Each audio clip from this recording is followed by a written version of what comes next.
एक तो चूंकि हिमाचल का जो मतलब स्ट्रक्चर है उसको ध्यान में रखते हुए, पॉपुलेशन है उसको ध्यान में रखते हुए, और हिमाचल के आदमी की जो फितरत है उसको ध्यान में रखते हुए। फितरत का मतलब क्या है कि हिमाचल का आदमी हरियाणा वाले की तरह ज्यादा जोर जोर से चिल्लाने में भरोसा नहीं रखता है। हमारे यहाँ तो हमारे पुरखे ये कहा करते थे हिमाचल वालों के, क्योंकि हिमाचल पहले पंजाब ही था तो हम भी पंजाबी थे, तो हमारा ही ऐसे ही समझते हैं, हम लोग भाई हैं, हम लोग तीनों के तीनों, हरियाणा पंजाब हिमाचल। तो हमारे पुरखे ये बोला करते थे कि हिमाचल में तो जोर से आवाज भी नहीं लगानी है, मतलब यहाँ से जोर से बोलना भी प्रतिबंधित होता था, आपको बोलते होंगे आप। और आजकल जो हालात हैं हिमाचल के वो इतने खतरनाक हैं कि शाम को बहुत तेज आवाज में डीजेस 24 घंटे चारों तरफ से आते हैं। तो उससे पहाड़ का कितना नुकसान हो रहा होगा इसका अंदाजा उन बच्चों को नहीं है जो नए बच्चे हैं। वो सोच रहे हैं ये मॉडर्नाइजेशन है, वो सोच रहे हैं कि ये हमारे अधिकार हैं कि हम जितनी मर्जी आवाज में चाहें बजा सकते हैं। तो उनको ना तो उस पहाड़ की गरिमा का अंदाजा है, ना उस पहाड़ के स्ट्रक्चर का पता है, ना ही उस ये पता है कि उसकी इंपॉर्टेंस का, उसके महत्व का। तो इसलिए क्या है, हम इस बात को ध्यान रखेंगे कि हमारा हिमाचल का आदमी सोचता कैसे है और काम कैसे करता है। फिर दो चीजें बड़ी इंटरेस्टिंग रहती हैं अपनी जब यात्रा में, जब मैं निकला हूं तो उसमें मैंने लोगों के बीच जो देखा है उसमें एक चीज बड़ी जरूरी लगी मुझे बताना आप सब लोगों को, कि मैं जब इलेक्शन मैनेज किया करता था ना, इलेक्शन मैनेजमेंट में था जब मैं, तो पहला इलेक्शन हमने मैनेज करने में मदद की थी दिल्ली में इलेक्शन मैनेज करने के बाद जब हम वहां से पंजाब में आए तो पंजाब के आदमी ने हमको कहा कि डॉक्टर साहब ये दिल्ली नहीं है, ये पंजाब है, ये पंजाब के लोग हैं, ये ऐसे नहीं मानते जैसे दिल्ली वाले मान जाते हैं। जैसे पंजाब मतलब ये पंजाब अलग है, तासीर उसकी अलग है, उन्होंने ऐसा बोला। पंजाब का चुनाव करने के बाद नवंबर दिसंबर में फिर हम यहाँ आ गए, यहाँ का चुनाव था 17 में हिमाचल में। नहीं, मेरा इंडिपेंडेंट कंपनी थी मेरी, तो दुकानदार है हम, तो कोई आओ कोई ले जाओ, हम नहीं देखते कौन जात का है हम तो बोलते बोलने का पैसा लेंगे, बात खत्म मतलब तो एक ही है तीन। अब लास्ट में समझ आया, पहले लगता था ये वाली पार्टी तो यार बहुत बेवकूफ बनाती है लोगों का, फिर दूसरे वाली पार्टी के पास गए कि ये वाला ठीक होगा, तो वो बोलते जैसे दिल्ली में काम किया किसके साथ, आम आदमी पार्टी के साथ, पंजाब में काम किया अकाली भाजपा के साथ, यहाँ पे काम किया राजा वीरभद्र की टीम के साथ, फिर दिल्ली एमसीडी का चुनाव में गया बीजेपी की टीम के साथ, अमित शाह की टीम के साथ, और फिर हरियाणा में सारे के सारे पॉलिटिकल घरानों के साथ। तो पहले लगता था ये वाले खराब है यार, ये तो ऐसे सोचते हैं, फिर दूसरे वाले के पास गए बोले ये भी एक ही सोचते हैं। अच्छा, फिर कई बार ऐसा होता है, ये क्योंकि ओपन करने की बात नहीं है, नॉन क्लोजर एग्रीमेंट क्या बोलते हैं उसको, non disclosure agreement, NDA disclosure, मतलब आप अपनी बात को डिस्क्लोज नहीं कर सकते, उसी पेमेंट तब होएगी। तो दो बड़ी पॉलिटिकल पार्टियां जो आपको दुश्मन दिखाई देती हैं आजकल, मतलब आपको और हमको, पूरी दुनिया को दिखाई देती है, उनका टॉप नेता बैठा है ऐसे, और एक पार्टी के साथ हम आए हैं और एक पार्टी के साथ उनका कोई आया है जो पूरे सिस्टम को देख रहा है। तो वहां बैठ के डिस्कशन हो रही है, एक काम करते हैं, इतनी सीटों पर मैं अपने कैंडिडेट खड़ा करूंगा, वहां पे तुम कोई लोचा नहीं चाहिए, इतनी सीटों पे तुम बताओ तुमको कितनी सीटों पे लोचा नहीं चाहिए, उतना नहीं चाहिए, वहां तुम जिसको कहोगे हम कैंडिडेट उतार देंगे, वहां कोई पंगा नहीं। वहां जैसे आप देखोगे ना, बड़ा कोई नेता होगा पॉलिटिकल पार्टी का, उसके सामने दूसरी पॉलिटिकल पार्टी बहुत हल्का नेता खड़ा करती है, देखा ना, जहां कन्फर्म पक्का होता है। हाँ, तो वो मिलकर के प्लान करते हैं कि इतने तो हमको कंफर्म चाहिए, ये हमारे परिवार के हैं या फिर इनसे हमने ओबलाइज करना है, और बाकी की रह गई उन पर लड़ते हैं अपन। मतलब यहां हम मिलकर खाएंगे, विधानसभा में कौन लीड करेगा खाने में, ऐसा नहीं है कि वो जो लीड नहीं कर रहा वो नहीं खा रहा होता। जिस टाइम पे कोरोना के लिए वैक्सीन मतलब लग रही थी लोगों को, लीडिंग पोजीशन में नरेंद्र मोदी बैठा था वहां पर दिल्ली में, लेकिन बूस्टर लगाने के लिए जोर राहुल गांधी लगा रहा था समझ गए ना आप बात। अब लोगों को उस टाइम पर राहुल गांधी कांग्रेसियों को लगता था कि देश के लिए बोल रहा है और नरेंद्र मोदी से संभल नहीं रहा है, जबकि रियलिटी ये है कि उस मुद्दे पर आम आदमी पार्टी हो, ममता बनर्जी हो, मुलायम सिंह यादव हो या कोई भी आदमी हो, वो सारे एक ही सिरे से बात कर रहे थे। जो भी बात एक बोल रहा है वही सारे बोल रहे हैं। तो ये मैंने कहा देखो कितने भोले हैं हमारे देश के लोग, वो ये नहीं समझते हैं कि भाई विरोध करने के ढेर पैमाने होते हैं, लेकिन यहां पर कोई भी नेता अपने कार्यकर्ताओं को सच्चाई नहीं बता रहा है। कितना खतरनाक काम है। तो इसलिए क्या था कि मुझे ये समझ में आया इस यात्रा के दौरान कि लोगों को मूर्ख बनाया गया है। 1947 से पहले भी और बाद में भी मूर्ख बनाया गया है। इसलिए बहुत ध्यान से आपको समझ के काम करना पड़ेगा। हो सकता है बस एक और हम लोग डिस्क्लेमर हम लोग साइन कर लेते हैं सारे जने मन ही मन। वो डिस्क्लेमर ये है कि आप किसी भी पॉलिटिकल पार्टी से हो, यहां पर बैठे हुए लोग ना किसको भी सपोर्ट करते हो, और मैं किसी को भी सपोर्ट नहीं करता हूं, मैं आपको पहले बता देता हूं। मेरी तरफ से सब के सब उद्योगपतियों के पालतू कुत्ते हैं। एक नेता, एक पार्टी जो है वो नियम बनाती है और दूसरी पार्टी 5 साल 10 साल बाद उस नियम को थोपती है। जैसे ये मैं कोरोना इसलिए बोल रहा हूं क्योंकि पिछले, अब मैं टाटा का जिक्र करूंगा तो हम में से बहुत सारे बच्चों को तो टाटा, इनको तो टाटा पता ही नहीं है क्या था, नहीं पता ना, टाटा के बारे में तो नहीं मालूम ना। कोरोना तो याद है, टाटा तो आप में से भी बहुत से लोगों को नहीं पता होगा, जिसके तहत संजय दत्त को जेल हुई थी। टेररिस्ट एक्टिविटीज के लिए डिटेंशन करने का एक एक्ट था कि कोई भी आदमी को अगर शक भी होता है कि ये टेररिस्ट एक्टिविटी कर रहा है, जो आजकल जिसका काम एनएसए है, नेशनल सिक्योरिटी एक्ट जो है, सेफ्टी एंड सिक्योरिटी एक्ट है, आजकल जैसे उसके तहत किसी भी क्रांतिकारी को लपेट रहे हैं। पहले वो टाटा का कांग्रेस लेकर के आई थी। मतलब देश के नागरिकों को जब बात समझ में आ जाए, जैसे अब आपको याद समझ में आ जाएगा कि आपकी जो बागवानी का एरिया है, ये सेब के बाग होंगे ऊपर, तो जो वो सेब के बाग हैं और वो जो बागवानी का एरिया है, इसको बर्बाद करने के लिए 2 चीजें बहुत इंपॉर्टेंट है।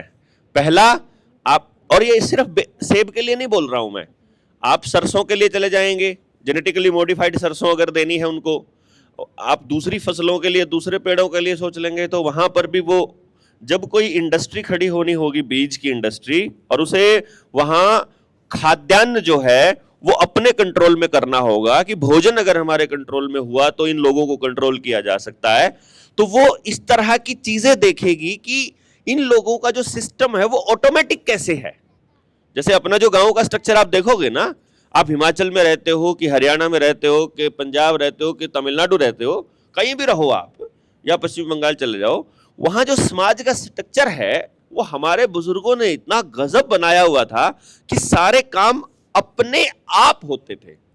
और हमको क्या लगता था कि ये, और हमको क्या यकीन दिला दिया गया कि ये काम जो है ये गरीबों का है, अमीर जो है वो ऐसे रहते हैं, मतलब बेसिकली। और हम लोग तो सब दिखना, तो ये गरीब तो कोई भी दिखना नहीं चाहेगा ना, और हम थे नहीं बेसिकली।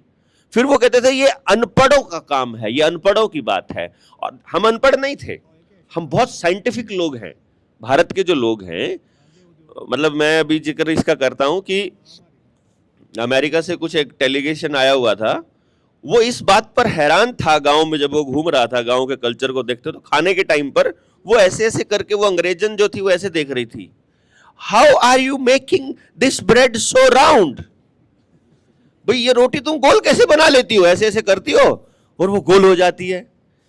हमारे वहां तो किसी भी चीज को गोल करने के लिए कटोरा या कटर से ऐसे रखा जाता है, फिर वो कट जाता है गोल गोल, फिर उठा के रखते हैं हम लोग तो, और तुम्हारी तो अपने आप ऑटोमेटिक गोल हो रही है रोटी।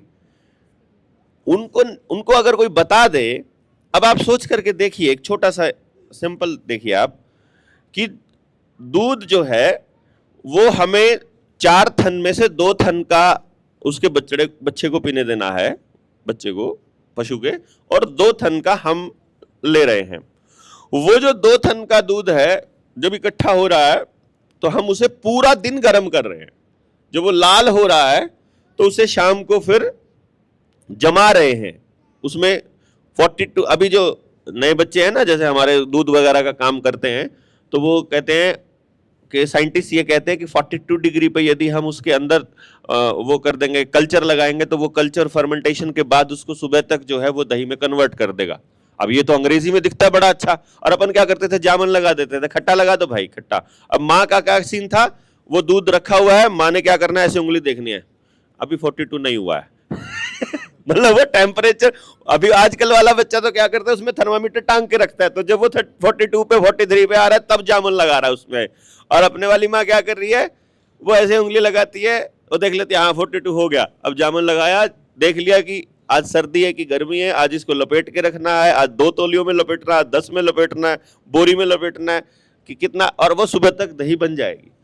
उसके बाद सुबह वो दही को वो मतलब लगेगी, जब वो उसको मदानी के साथ जब घी निकालने के लिए, मक्खन निकालने के लिए जब वो लगी है, तो उस मक्खन से पहले वो उसमें कभी ठंडा पानी डाल रही है, कभी गर्म पानी डाल रही है, मतलब शी नोज कि अभी गर्म डलेगा कि ठंडा डलेगा, ऐसा हो रहा है शक्ल इसका, तो कैसा होना है तो क्या, और उसके बाद उसमें से फिर घी निकलेगा। तो आप सोच कर देखिए कि दूध के गुणों को बिल्कुल नैनो पार्टिकल्स में कन्वर्ट करके घी की फॉर्म में, यानी इतने सारे दूध को थोड़े से घी में कन्वर्ट कर दिया, तो वो नैनो पार्टिकल में उसकी सारी प्रॉपर्टी को सहेज के भी रख लिया है, गुणकारी बना करके। तो आप सोचिए इस प्रोसेस को समझने में और फाइनल लाइन तक पहुंचने में कितने साल लगे होंगे हमारे साइंटिस्ट लोगों को, बुजुर्गों को। नहीं, ऐसे थोड़ी होता है कि किसी को ऐसे मतलब भाई शाम को बैठे और सुबह बोले कि ला भाई दूध जमाना है, गर्म कर दो। नहीं समझ रहे आप मेरी बात को? मतलब वो क्या कह रहे हैं कि जमीन, अभी डॉक्टर बीआरसी क्या बोलते हैं, अभी डॉक्टर बीआरसी बोलते हैं कि हमको हेल्दी रहने के लिए 0 वोल्ट थेरेपी अपनानी पड़ेगी। यही बोलते पढ़े लिखे बच्चे सारे, देखते हैं उनको कि और 0 वोल्ट थेरेपी अपनानी पड़ेगी। और 0 वोल्ट थेरेपी क्या कहते हैं, वो कहते हैं नंगे पैर रहना पड़ेगा। तो नंगे पैर रहना पड़ेगा उसके लिए तो भाई फिर मतलब घर के अंदर कच्चा होना चाहिए, तो फिर कच्चा ही घर रखते थे, नीचे का जो फर्श है उसको पक्का करते ही नहीं थे, और घर के अंदर जूती पहनकर जाते ही नहीं थे, जूता पहन करके। ठीक है, तो अंडरस्टूड है कि आप पूरा दिन मजबूरी में 0 वोल्ट थेरेपी ले रहे हो। मैं इस अप्रोच की बात कर रहा हूं कि उन्होंने कल्चर को ही, उसको ये कहने की जरूरत ही नहीं बच्चे को कि तुमको नंगे पैर रहना है। लेकिन अब जब थोड़ा देखेंगे कि नहीं भाई यहां पर कांटे हैं, यहां पर पत्थर हैं, या फिर जैसे हिमाचल की आ जाए, यहां ठंड है, नीचे जमीन पे अगर नंगे पैर रहेंगे तो ठंड लग जाएगी, तो उन्होंने कहा कि फिर जो इस्तेमाल करने वाली चीज है वो ऐसी नहीं होनी चाहिए जो शरीर को नुकसान करती हो।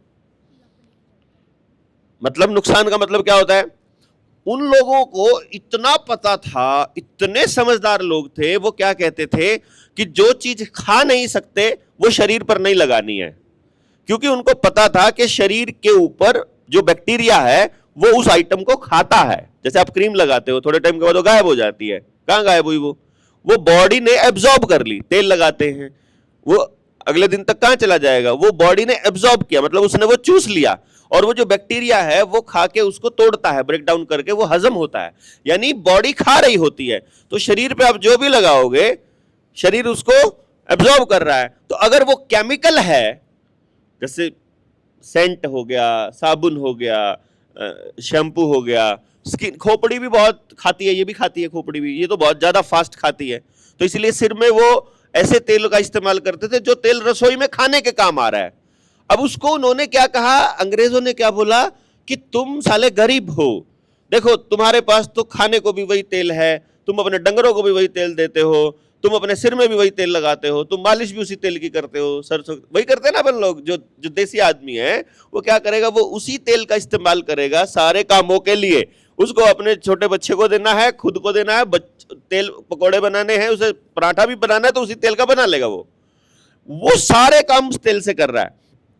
अंग्रेज आपको क्या बता रहा है, तुम गरीब लोग, तुम्हारे पास सिर्फ एक तेल है इसी चीज को वो दूसरे एंगल से कह रहा है।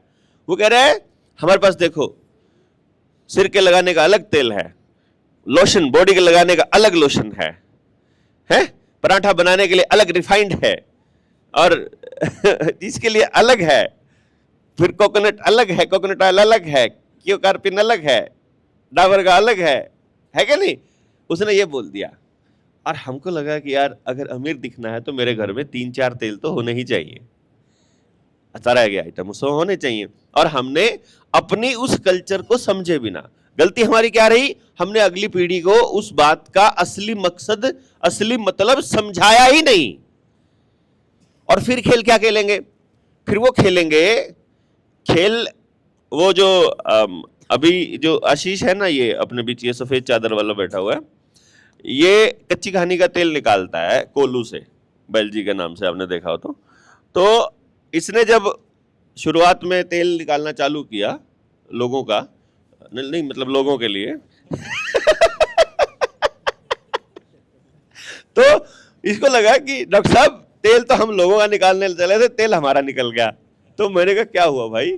यार सरसों इतनी महंगी आ रही है, देसी सरसों पहले इतनी महंगी, जेनेटिकली मॉडिफाइड सस्ती है, हाइब्रिड सस्ती है, और फिर ऊपर से इसको रख रखाव का, उसका मेंटेनेंस का, बनाने का खर्चा इतना ज्यादा। बोला मार्केट में तो सरसों का तेल अवेलेबल है 100 रुपया, 140 रुपया लीटर भी। तो और मेरे को मतलब अगर मुझे सिर्फ मात्र 10% इनकम चाहिए, 15% इनकम चाहिए बचत के बाद में, तो मुझे 700-750 रुपए से कम मैं बेच ही नहीं सकता। तो अब मैं तो पब्लिक में तो ये परसेप्शन जाएगा कि ये लोग तो लूट रहे हैं, और हमें कोई खरीदार मिलेगा ही नहीं, तो अब प्रोजेक्ट तो ठप हो जाएगा। तो हमने कहा कि इसका मतलब ये हुआ कि हमको या तो हमारे पास कोई ऐसा एविडेंस प्रूफ नहीं है कि भाई हमारे तेल क्यों लेना चाहिए सामने वाले को। तो यदि हमारे तेल में असली देसी सरसों का, कच्ची घानी का तेल क्या होता है, अगर किसी ने देखा नहीं है या किसी ने यूज नहीं किया, तो एक बार टेस्ट कराना पड़ेगा। तो उसको इन्वेस्टमेंट के कॉस्ट में लगा लो कि या तो 50-50 ml की या 100 ml की बोतल में दे दो कि एक बार इसमें देखो यूज करके, या एक बार घाटा खा के, जैसे भी एक बार घर तक पहुंचा तो दो एक बार ही खाली, या एक बार ढूंढ लेते हैं पहली बार लेने वाला कोई आदमी, तो उसके रिव्यूज देख लेंगे। अब चूंकि असली तेल मिल ही नहीं रहा था, हमें कोल्हू वाला तेल मिल रहा था जो गर्म हो जाता है तेल निकालते समय ही। तो जब वो तेल वहां से मिला, जिसने भी वो खाया बोलता है ये सरसों का तेल ऐसा भी होता है। ये मैंने जिक्र इसका तेल बेचने के लिए नहीं किया है, ये मैंने जिक्र इसलिए किया है कि नई पीढ़ी को ये मालूम ही नहीं होगा कि तेल ये भी होता है। हमारी पुरानी पीढ़ी को पता है, उसको मालूम है कि बाजार में जो डब्बे में, पैकेट में, बोतल में जितना आ रहा है वो सब कबाड़ है, उसमें तेल नाम की कोई चीज नहीं है, वो प्योर केमिकल है। परंतु असली तेल का एक्सपोजर ही नहीं है, उसे मालूम ही नहीं है कि असली तेल क्या है, तो फिर वो कहा जाएगा।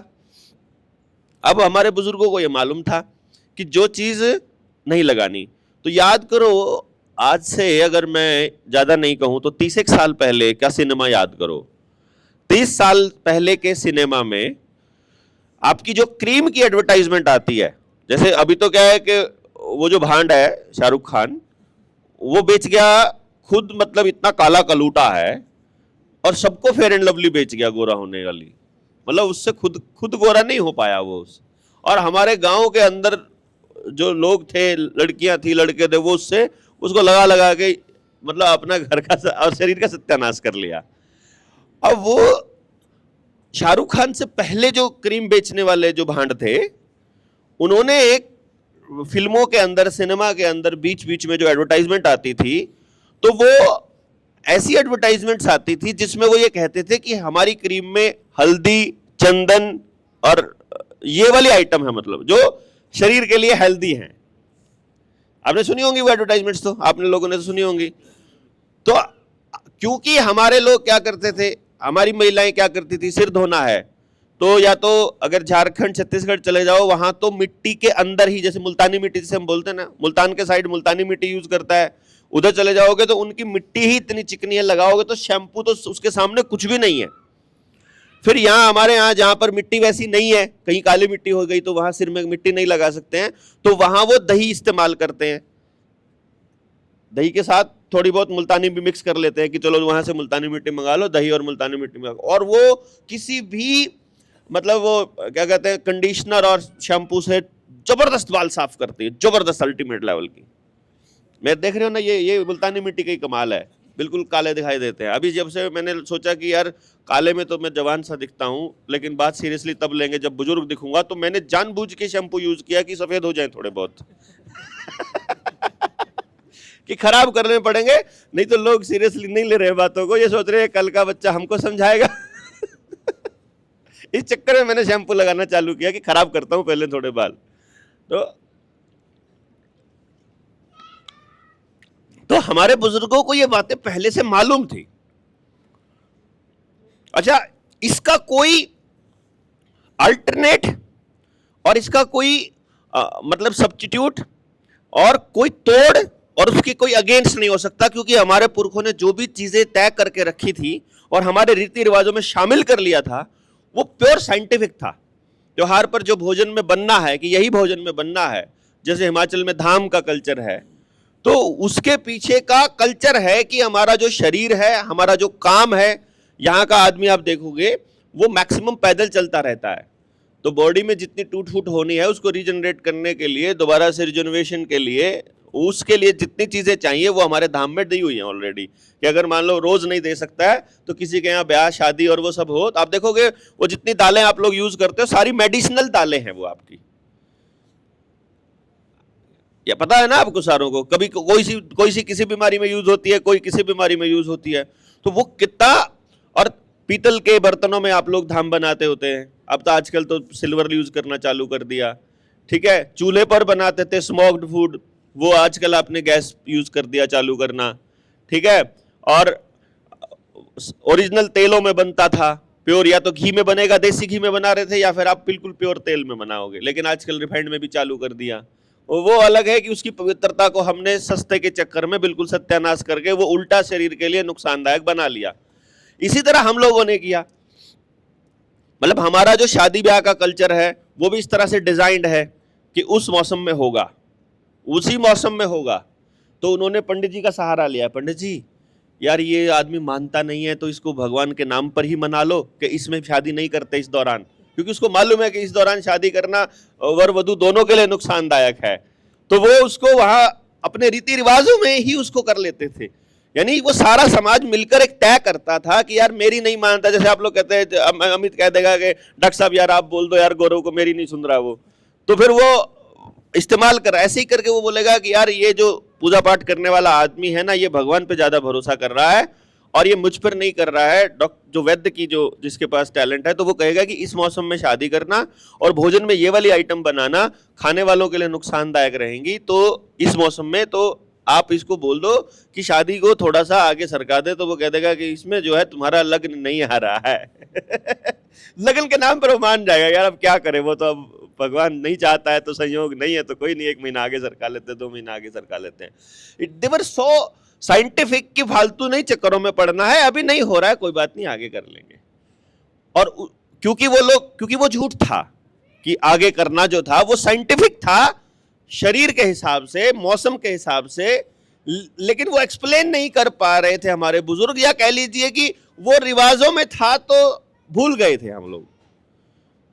रिवाजों में था ना कि तेल ऐसे निकलेगा, फिर एक पीढ़ी बीच में जब निकल गई तो अगली पीढ़ी को अंग्रेजों ने बताया कि तुम्हारे पूर्वज तो गुलाम थे, तुम्हारे पूर्वज तो अनपढ़ थे, तुम्हारे पूर्वजों के पास तो चप्पल भी नहीं होती, जूते भी नहीं होते थे, जूते ही अंग्रेजों ने हमको दिए।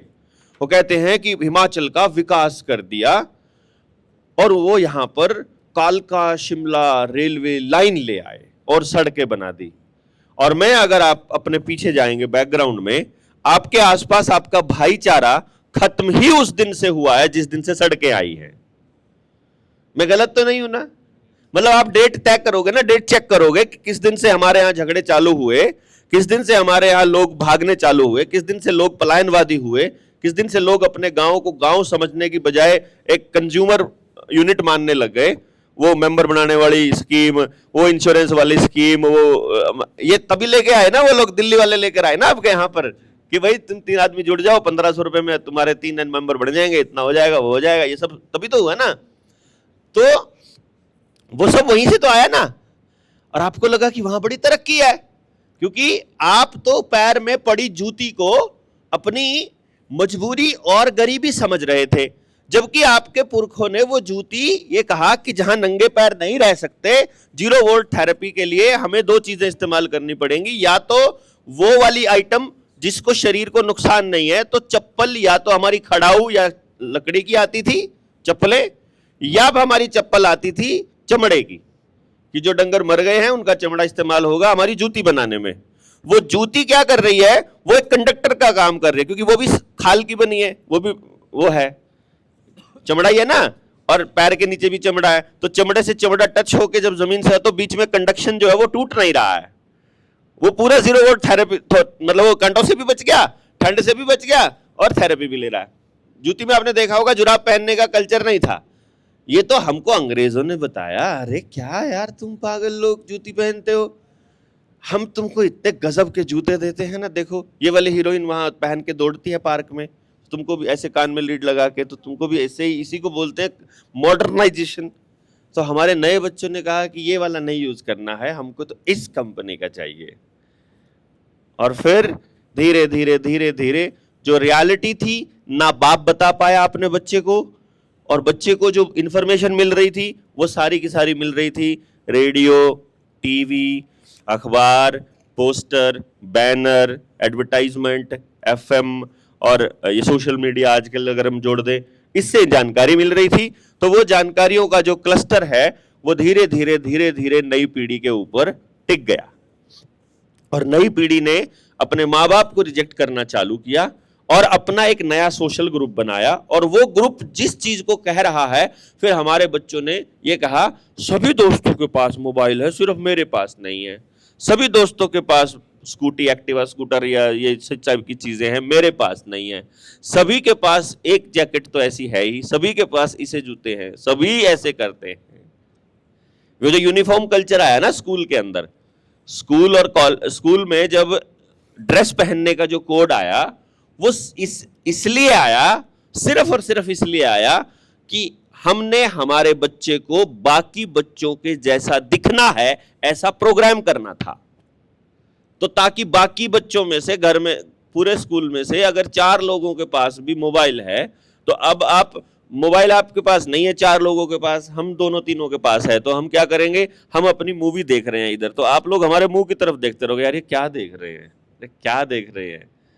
अगर हम उनको नहीं एंटरटेन करेंगे, हम उसको अपनी टोली में नहीं आने देंगे, और हमारी लड़ाई बजी हुई है आप लोगों से, तो हम क्या करेंगे कि यार इधर जाना नहीं है लेकिन देखना है कि क्या चल रहा है, तो फिर आप में से किसी ना किसी को जुगाड़ करके लाना पड़ेगा, नहीं तो चारों मिलके लाओगे कि यार एक अपन ला लेके आएंगे, बाढ़ में जाने दो इस बलारे को। ऐसे ही होता है ना कि हम लोग दूसरों के जैसा दिखना चाहने की उस चक्कर में हम लोग अपनी ओरिजिनलिटी को भूल जाते हैं। तो आप लोगों के साथ और हम लोगों के साथ इस तरह की चीजें बहुत हुई हैं, जिसे हम चीटिंग का रूप दे सकते हैं, कि हमने ये देखना है कि हमारे साथ क्या क्या धोखे हुए हैं, जिसकी वजह से हमारे बच्चों को, क्योंकि ये आप लोग इतना मानिएगा, यदि आप आज जनता सरकार मोर्चा में पहली बार जो भी लोग आए हैं, उनको एक बात स्पष्ट होना चाहिए कि 15 साल में नई पीढ़ी आती है। एक बात बिल्कुल ध्यान रखिएगा। तो यदि कहीं किसी समाज में कोई एक बात 15 साल तक चलाई जाती रहे, वो झूठी हो या सच्ची हो, ये साइकोलॉजी है, तो अगली जो पीढ़ी आएगी वो उसको सच ही मानेगी। समझ गए ना? यानी यदि आज आप तैयार हैं और आज तैयार होते हैं अपने समाज को बचाने की यात्रा के लिए, अगर अब जनता सरकार मोर्चा वाले लगे हुए हैं, ठीक है, 9 साल हमको लोगों से बात करते हुए हो गए हैं, उस 9 साल का तजुर्बा जब यहां तक आ गया है तो हम आप लोगों से शेयर करते हैं। और 6 साल में ये मानता हूं अगर 15 साल का ही कल्चर लगाएं, देखो ये आपको जगह जगह इतिहास में इशारों के रूप में मिलेगा 15 साल का जिक्र, असल में ये 14 साल का जिक्र है, 15 तो फिर राउंड फिगर में बोल दिया जाता है, क्योंकि 5 साल की सरकार बनती है, तो 3 साल एक सरकार बन जाए और वो अपना कचरा फेंक दे, तो मतलब 3 प्लान, तो समझो समाज में वो कचरा उसने प्लांट कर दिया। अब उसके लिए वो जो बच्चे अब बच्चे हो रहे हैं, अब जब वो आने वाले टाइम में आप वाली और हमारी उम्र में आएंगे, अब उस सरकार के फायदे में तब वो काम करेंगे। यानी आपका बच्चा जो 6 साल का था 2014 में, अब वो कितने साल का है? 20 साल का। अब वो कुछ करता नहीं है, खाली बैठा है। वो जो नफरत उसके अंदर एंटर कर गई है, उसका इस्तेमाल वो 20 साल बाद करने वाले हैं, जब वो 40 का हो जाएगा। तो अब 20 साल तक दूसरी सरकार आएगी, अब 20 साल तक भाजपा नहीं आएगी 29 के बाद। डिजाइन है ये समाज को तोड़ने का, परने का। और अगर आगे भी आती रही फिर तो और बढ़िया, फिर तो और समाज को वो लोग उसी तरह घसीटते रहेंगे। नहीं आई तो ये कम से कम 20 साल में रिसाइकल होगा। कोई भी फैशन है वो 20 साल में सर्कल में दोबारा आना चालू होता है। बेल बॉटम आई ना दोबारा, कब कहां तो राजेश खन्ना पहनता था, कहां आज पहन रहे हैं। जिस टाइप के कपड़े आजकल की हमारी लड़कियां पहनती हैं, वो ये पुरानी जो हीरोइन है, वो उनके गाने देखोगे, वो बिल्कुल सेम पजामे और वो आजकल के प्लाजो टाइप की वो पैंट नहीं आती पैरेलल सी, वो पहले चल रही थी, मैंने कहा ये वाली फिर पहनने लग गई है। कहां जाएगा वो? चॉइस ही नहीं है उसके पास। तो थॉट प्रोसेस ऐसे ही चलता है सर्कल में। तो वो सर्कल में जब सिस्टम को अपने तरीके से काम करना है उद्योगपतियों को, क्योंकि देखो इंडस्ट्री वालों के पास साइकोलॉजिस्ट हैं, रिसर्चर्स हैं, डेटा कलेक्शन वाले हैं, डेटा देने वाले हैं, उसको प्रचारित करने के लिए उनके पास मीडिया है। अपने पास कुछ नहीं है। हमारा तो एक माइक काम भी नहीं कर रहा, बताओ, हम तो ऐसे लोग हैं। ठीक है ना? तो अब हमारे पास इतना बड़ा कोई इंफ्रास्ट्रक्चर नहीं है, लेकिन हमारे पास ईमानदारी है। ईमानदारी की सबसे बड़ी ब्यूटी क्या रहती है? सामने बैठा आदमी हमारा विरोधी भी होगा तो भी यदि हम ईमानदार हैं, बस इसमें आपको बस एक ही बात का ध्यान रखना है इस मोर्चे में, कि हमारा जो प्रयास है वो जितना भी हो वो ईमानदारी से हो। मतलब ईमानदारी का मतलब क्या है? ये नहीं कि किसी का पैसा नहीं खाना या वो सब तो है ही जो आप सोचते हैं। इसमें सबसे बढ़िया ईमानदारी ये है कि ये काम इसलिए करना है क्योंकि ये करने लायक है, क्योंकि ऐसा करने से हमारी अगली पीढ़ियां बचने वाली हैं, और इस काम के बदले हमको कुछ नहीं चाहिए। जो मिले वो परमात्मा की मर्जी, इसके बदले हमारा कुछ होता है, जो भी होता है वो परमात्मा की मर्जी। पर हमने ये काम ना तो इज्जत के लिए करना, ना बेइज्जती से डरने के लिए करना, ना पैसा कमाने के लिए करना, ना राजनीति में किसी की वोट लेने के लिए करना। मतलब हमको ये नहीं चाहिए सोचकर करना। और भीतर वाले मन के अलावा, भीतर जो चल रहा है उसके अलावा मेरी ईमानदारी कोई नहीं जान पाएगा। मेरी मतलब हम सब की, जो भी हम काम करेंगे। तो इसलिए एक तो हमको इस बात का ध्यान रखना है कि हमारा पर्पस जो है वो अगली पीढ़ी है। मुझे आप लोगों पर की क्रांति करेंगे बिल्कुल भी भरोसा नहीं है। ठीक है ना? क्यों नहीं है? क्योंकि 40 साल आपकी उम्र हो ही चुकी है। 40, किसी की 50, किसी की 55, किसी की 60। क्या ज्यादा 5 या 10 साल और दौड़ पाओगे? उसमें भी आधा टाइम कभी बिजनेस की टेंशन, कभी पुराने थानी कोर्ट कचहरे के चक्कर, कभी फैमिली के झगड़े, कभी पंचायतों के चक्कर, कभी दूसरे और लफड़े, ये चलते रहते हैं आपकी जिंदगी में। तो कभी मीटिंग होएगी, बोलेंगे यार टाइम नहीं है डॉक्टर साहब, आज तो टाइम ही नहीं है। तो आज टाइम ही नहीं है। आज तो ऐसे लोग जिनके पास टाइम ही नहीं है इस काम के लिए, उनसे मैं संपूर्ण क्रांति की उम्मीद नहीं कर सकता। तो फिर उम्मीद क्या है कि ऐसा करते करते हमको ऐसे लोग ढूंढने हैं जिनके भीतर क्रांति के बीज पहले से पड़े हुए हैं। ढूंढने हैं वो, हमसे नहीं होगा ये काम, मैं बता रहा हूं। मतलब मैं जब आपको कह रहा हूं तो उसमें मैं भी आ रहा हूं। मैं भी 40 का तो हो ही गया ना, रिटायरमेंट के नजदीक ही हूं, ज्यादा दूर नहीं चल सकते ना। तो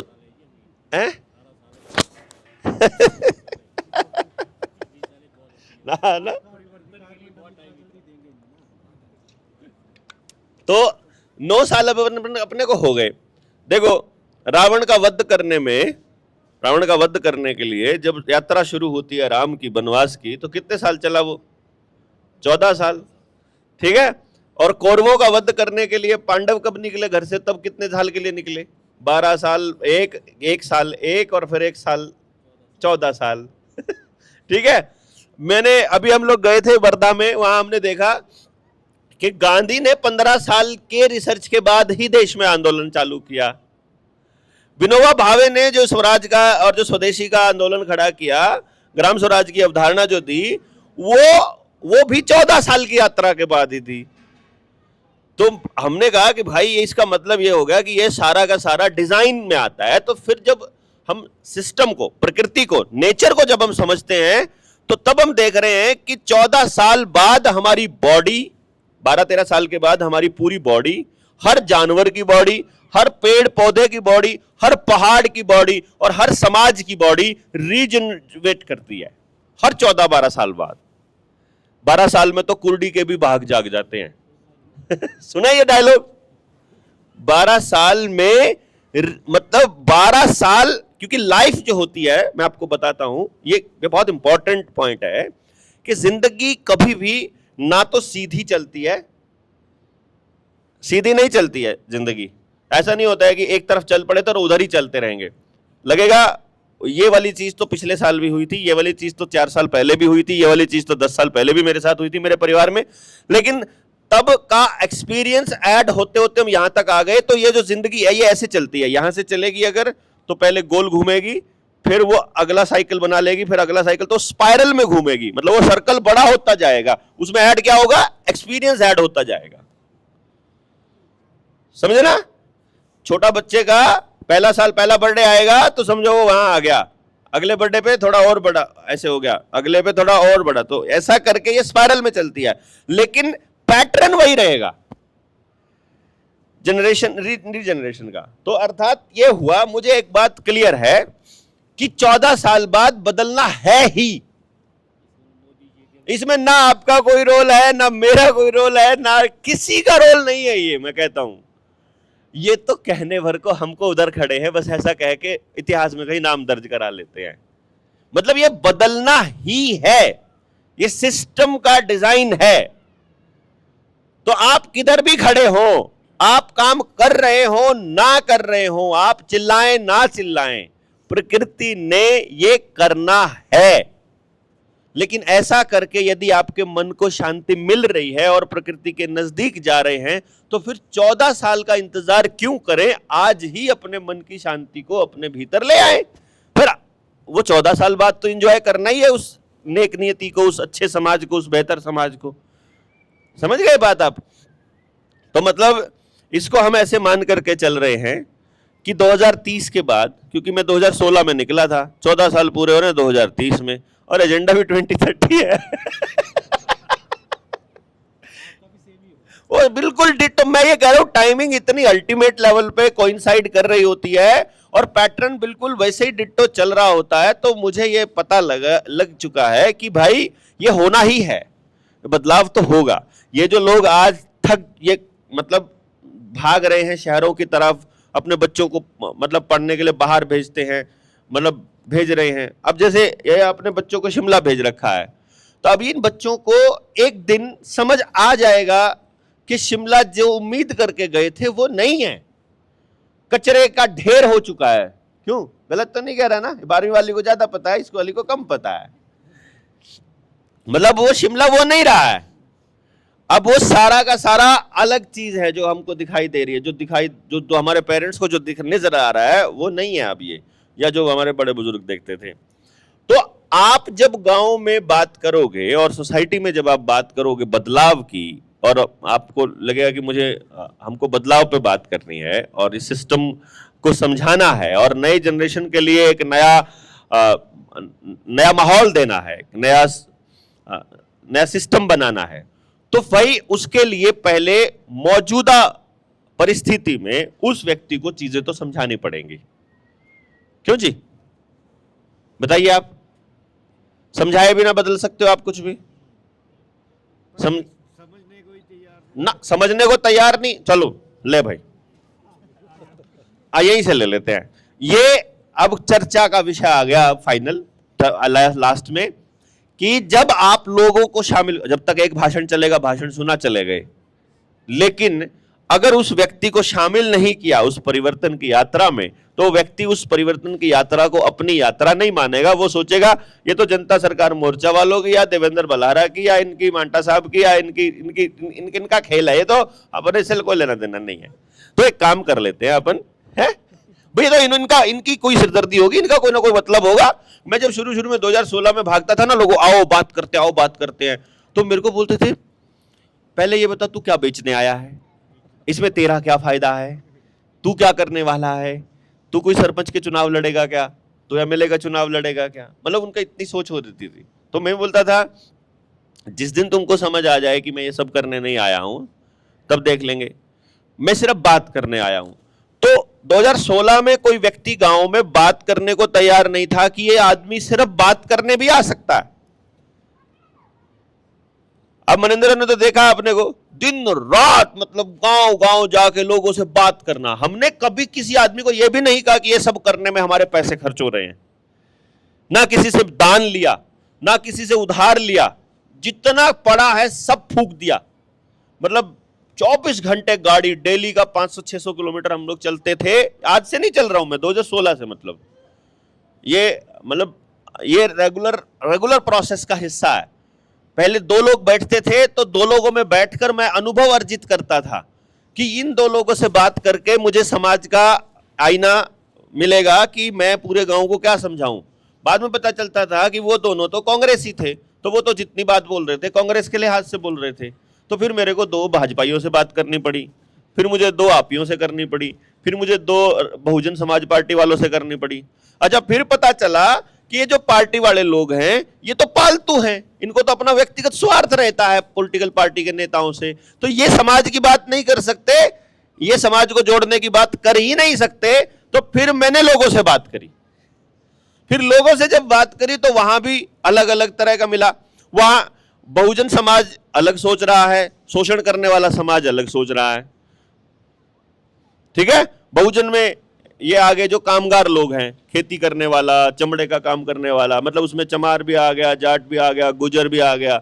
ये जो हाथ से काम कर रहे हैं इनकी थॉट प्रोसेस अलग है, और जो सिर्फ कलम चला रहे हैं उनकी थॉट प्रोसेस अलग है। और जो पैसा खुद खानदानी पैसा पड़ा हुआ है, बड़े जमींदार हैं, वो अलग है। जो गांव में ही रहते हैं सारा दिन और सारा जिंदगी हो गया जिनको, उनकी सोच अलग है। और जो शहर में शिफ्ट हो चुके हैं गांव छोड़कर, कभी कभी सब्जी लेने और लस्सी लेने गांव आते हैं 15-20 दिन में, उनकी सोच अलग है। और कुछ लोग जो पैदा शहर में हुए हैं, जिनके माँ बाप शिफ्ट हो गए थे आज से 20-25 साल पहले, और वो जो पैदा ही शहर में हुए हैं, उनके बच्चों की सोच अलग है, मतलब उन बच्चों की। तो अब मुझे यह समझ में आया कि एक बात कह करके, एक ढर्रे से बात को बता करके, समाज को एक सिरे से हाँक करके हम समाज को बात नहीं समझा सकते। क्यों जी? मतलब ये जो सामने आपको दृश्य दिखाई दे रहा है, मान लो ये नदी है और ये नीचे पत्थर पड़े हैं नदी में और ऊपर का पहाड़ है, ये जब हम यहां से देखेंगे तो हमें अलग दिखाई देगा। कमरे में अंदर से तो थोड़े बहुत झलक दिखेगी, छत से दिखेगी और ज्यादा, पहाड़ की दूसरे पहाड़ की चोटी से वो अलग एंगल दिखाई देगा। तो मुझे ये समझ आया कि समाज में जो व्यक्ति जहां पर बैठा है वो पूरे समाज को उसी दृष्टि से देख रहा है। अब इनकी किसी ने सुनी नहीं होगी बेचारों ने, तो इन्होंने कह दिया कोई सुनने को तैयार नहीं। मेरी किसी ने सुन ली, मैं सुनाने आया हूं। देखो मैं कैसे कह दूं कि कोई सुनता नहीं है, सुनने के लिए बैठे हैं।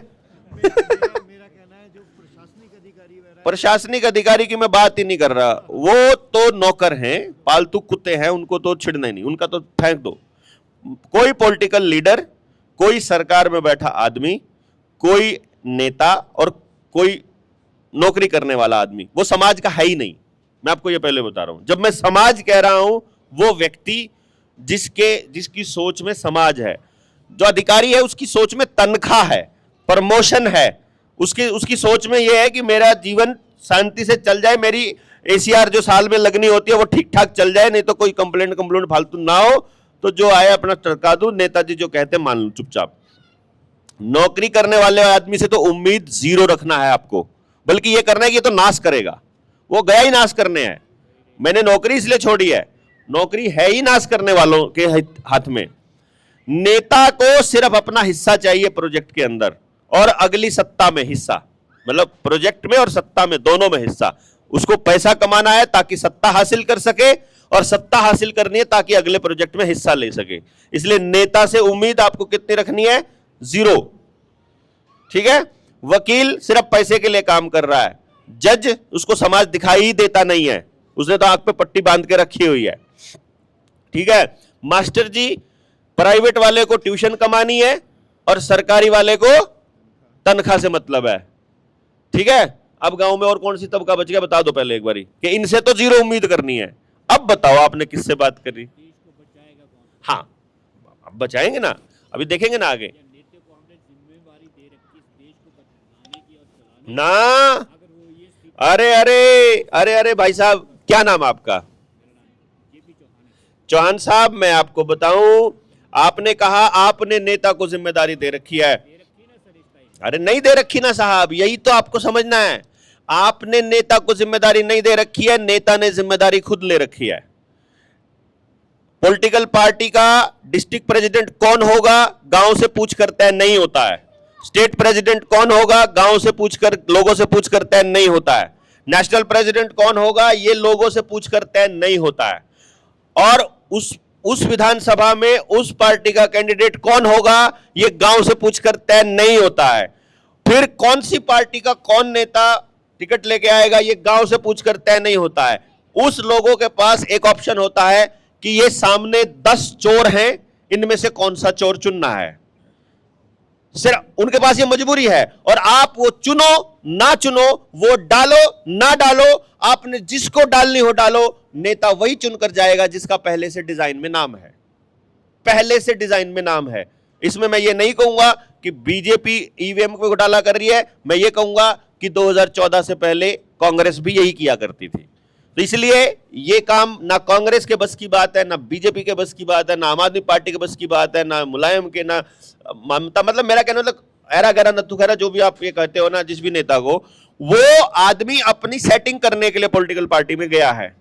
और वो आदमियों ने सेटिंग ऊपर world economic forum, WTO, world health organisation, IMF, united nations, वहां सेटिंग कर रखी है। वहां से उनको अनलिमिटेड पैसा स्विट्जरलैंड के उनके फंड में, स्विस बैंक में मिल जाता है उनको, वो मुंह मांगी पॉलिसी पास करने का। इसलिए वो पॉलिसी आपके लिए पास नहीं होती है। वो तो आप कभी कभी आंदोलन करके उनको कहते हो अरे मालिक हम हैं, तुम सुनते क्यों नहीं हो, तो उनको थोड़ी सी आपकी सुननी पड़ती है, या सुनने का नाटक करना पड़ता है। वो तुमको सुनना पड़ेगा सर। ना पड़ेगा, उसको ही सुनना नहीं पड़ेगा। आप देखिए, आपको यदि बात सलीके से कहनी नहीं आएगी तो उनको सुनने की कोई जरूरत नहीं है। जब तक आपके गांव में ठाकुर और ब्राह्मण अलग अलग बैठा है, जब तक चमार और ब्राह्मण बैठकर एक जगह पर चर्चा नहीं कर सकता है, जब तक गरीब और अमीर बैठकर चर्चा नहीं कर सकता है, जब तक घर की औरतें और आदमी बैठकर चर्चा नहीं कर सकती और नौजवान बैठकर चर्चा नहीं कर सकते हैं, जब तक हम लोग मतभेद होते हुए भी, एक दूसरे को पसंद ना करते हुए भी एक दूसरे की बात सुनने के लिए तैयार नहीं होंगे, तब तक ये बात वो नहीं सुनेगा। पहले हम ही नहीं सुनते एक दूसरे की। मान लो हमें पता लग जाएगी यार ये तो हमारी विरोधी पार्टी या विरोधी जात का है, या इलेक्शन में, सरपंच के इलेक्शन में, पंचायत के इलेक्शन में ये हमारे खिलाफ था, हम उसकी बात ही सुनने को तैयार नहीं होते हैं। पहले तो जब हम ही नहीं सुन रहे आपस में एक दूसरे की बात, जब हमारा दर्द हम ही नहीं देख रहे हैं, तो भैया उसको क्या पड़ी है? उसके पास तो गाड़ियों की, कोठी की, मकान की, जमीन की भरमार है, उसको आपका दर्द क्यों दिखाई देगा भाई? मेरी टांग में दर्द होगा, जैसे मान लो अभी कुछ दिन पहले पूनम का लिगामेंट जो है वो फट गया, तो अब जब वो लोगों से बात करे कि मेरे घुटने में दर्द है, तो जिन जिन का लिगामेंट फटा था उनको पता था कि यार बहुत पेन होता है, वो तो कहते हैं यार बड़ा खतरनाक है, इसमें तो 5-6 महीने लग जाते हैं, ये तो नहीं होगा। और जिनका लिगामेंट कभी खराब नहीं हुआ, उनसे जब बात करो तो वो कहता कोई नहीं हो जाएगा, कोई नहीं हो जाएगा। वो कहते यार इसका कोई इलाज ही नहीं। मतलब कहने का मतलब है जिसको तकलीफ है वो उस तकलीफ को समझेगा। अब दिक्कत क्या हो रखी है कि तकलीफ मुझे भी है, तकलीफ आपको भी है, लेकिन मेरे को अक्कड़ है कि चौहान साहब से तो बात करनी नहीं है, पिछली बार बोल गए थे हैं, तो अब चौहान साहब उधर मुंह करके बैठे हैं और मैं उधर मुंह करके बैठा हूं, और दोनों रो रहे हैं बैठ करके उधर मुंह करके, और परेशान है और तकलीफ में है। बच्चे चौहान साहब के भी बर्बाद हो रहे हैं, बलारा साहब के भी हो रहे हैं, दोनों के बर्बाद हो रहे हैं, और लेकिन दोनों अपनी अकड़ में बात करने को तैयार नहीं है। अब हमको इस बात को समझना पड़ेगा कि जैसे इन्होंने बोला तैयार नहीं है, ये लाइन इन्होंने बोली, मैंने भी यही बोली, अब अपन इस एक लाइन पे आ गए। यहां पर हम सारे लोग इस बात पर सहमत हैं कि लोग आपस में बात करने को तैयार नहीं है, लोग बात सुनने को तैयार नहीं है। देखो, ऊपरले तबके से उम्मीद हो गई 0, उनको आप आज चिट्ठी लिख के दोगे, आपने आज तक जितनी चिट्ठियां लिखी है किसी चिट्ठी का कभी कोई भी रिस्पॉन्स या उसके ऊपर एक्टिविटी नहीं होगी, केवल तब होगी जब उनके प्रोजेक्ट में भी आपकी चिट्ठी का मजमून आ जाएगा। यानी उनको 6 साल बाद वही काम करने की जरूरत पड़ी कि यहां पर यह काम करना पड़ेगा। आपने भी कभी 6 साल पहले लिखा हुआ था, तब आपको कॉल आएगा जी आपकी एप्लीकेशन पे कार्रवाई हो गई है। आपको नहीं पता है कि वो उनको वही करना था। आपको महसूस ये हो रहा है कि मेरे कहने से हो रहा है, कि हमने करवा दिया। यह आपने नहीं करवाया है। आप वो करवाओगे जो आप अपने हाथ से कैसे करेंगे। हम इस चर्चा में जैसे अगर 3 दिन तक हम रहे तो हम अपने उन विचारों का बीज बोने में कामयाब होंगे, अगर कि भाई हमको बदलाव के लिए जो यात्रा शुरू करनी है, वो यात्रा के लिए ना तो पैसा चाहिए। मैं आपको बताऊं, जो ये बदलाव हम करने जा रहे हैं ना आने वाले टाइम में, इसके लिए पैसा नहीं चाहिए। बिल्कुल स्पष्ट मैं आपको बता रहा हूं। हम जो आपसे डोनेशन मांग रहे हैं कभी कभी, वो किस चीज की मांगते हैं कि जैसे आज ये आयोजन हुआ, ये आयोजन अगर 3 लोगों के ऊपर आ जाएगा तो दोबारा आयोजन नहीं कर पाएंगे। ये आयोजन हम सारे लोग अगर वहन कर लेंगे इसका खर्चा, तो फिर हमारा हो जाएगा ये आयोजन। फिर ये मांटा साहब का, सोटा साहब का नहीं रहेगा ना, फिर ये हमारा हो जाएगा कि भाई हमारा भी इसमें लगा हुआ है कुछ। फिर हम दोबारा भी कर पाएंगे अगर हमारे ऊपर कम बर्डन पड़ेगा तो। तीसरा, वहां कोई आयोजन करना, बड़ा आयोजन, वहां पर भी फिर सारे लोग समाज मिलके कर दे। तो आयोजन किस लिए करना होता है? हमें देखना होता है कि भाई ईमानदारी से, जैसे अभी एक साथी कह रहे थे कि ऐसा समय है, अगर हम बोल देते कि यहां पर भंडारा लगना है या यहां पर मतलब जगराता या इस टाइप की चीज होनी है या कुछ मिलने वाला है, तो ज्यादा लोग आते है ना।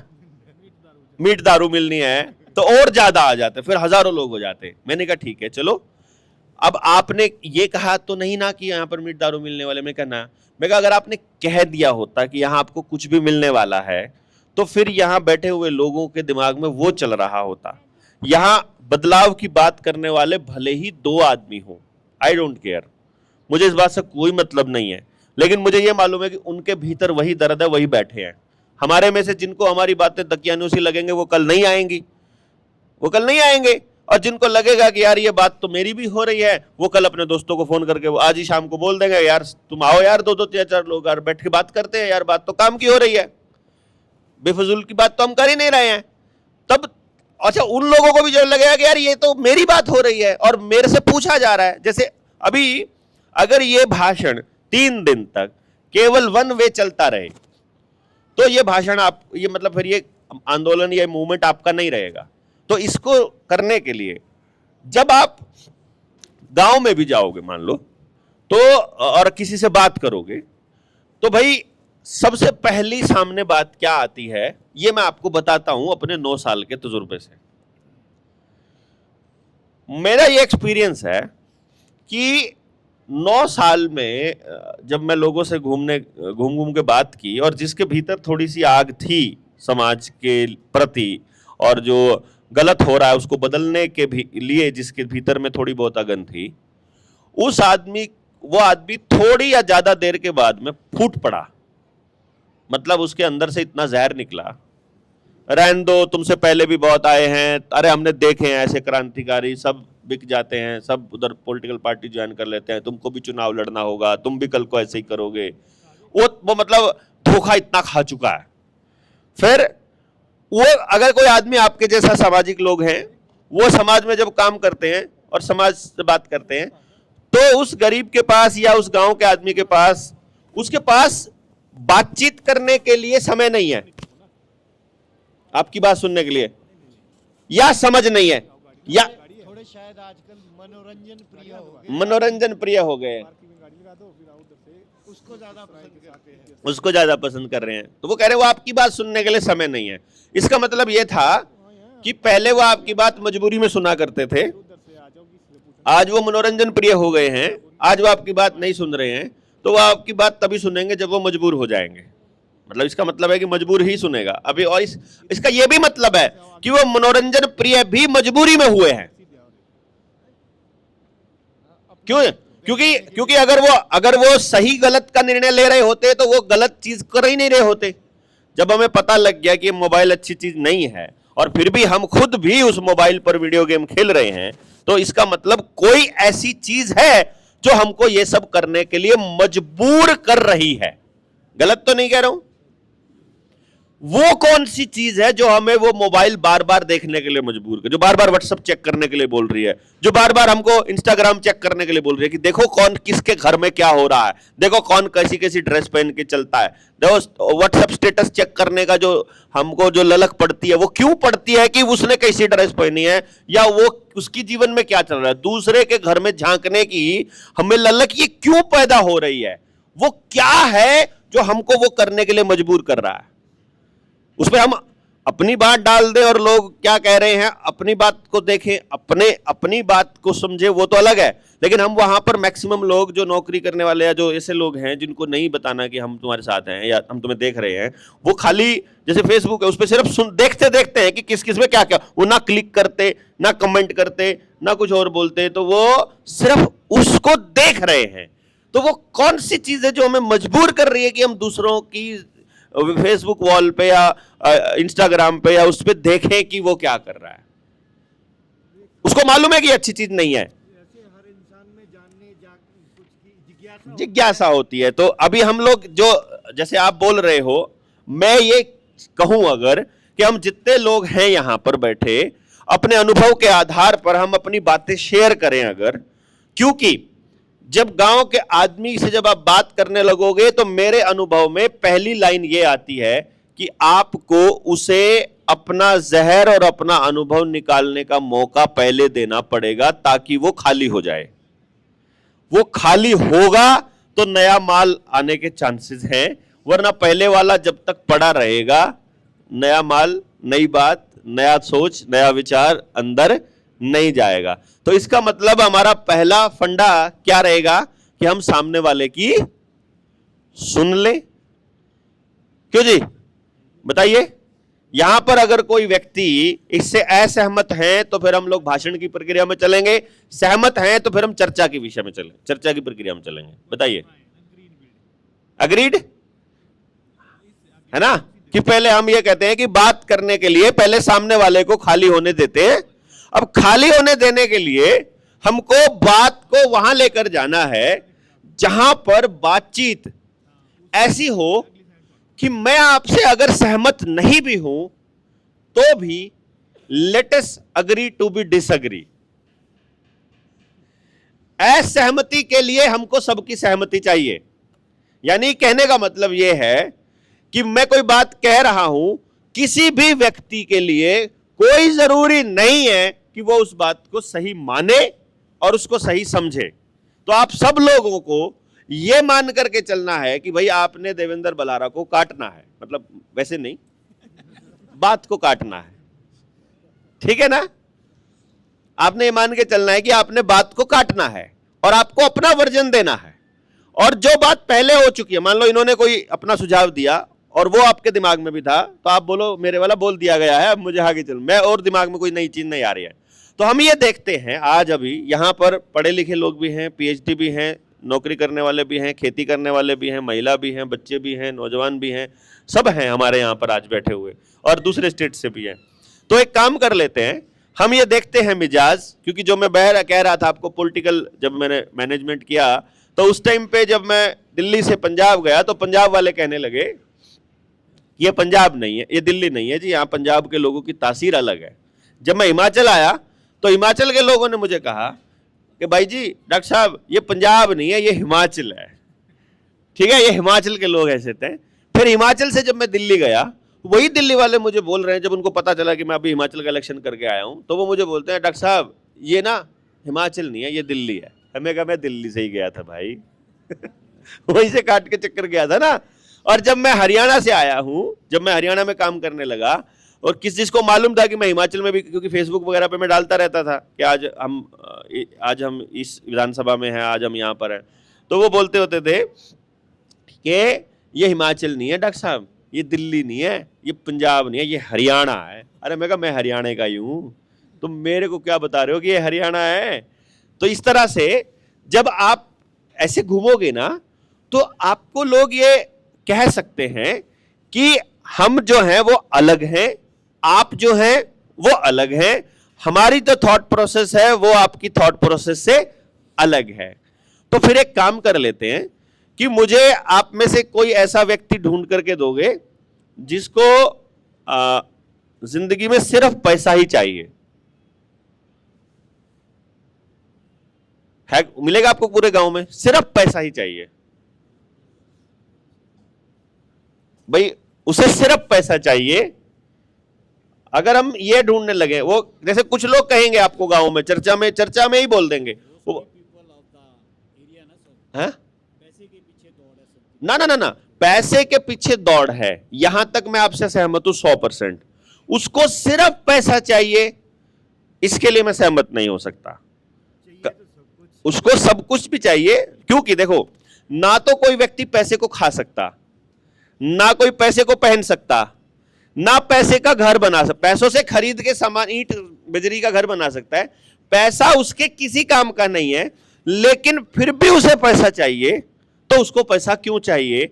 यदि इस बात के मूल में पहुंच जाए और वो बात, वो चीज अगर उसे बिना पैसे मिल जाए, फिर तो पैसा नहीं चाहिए भाई।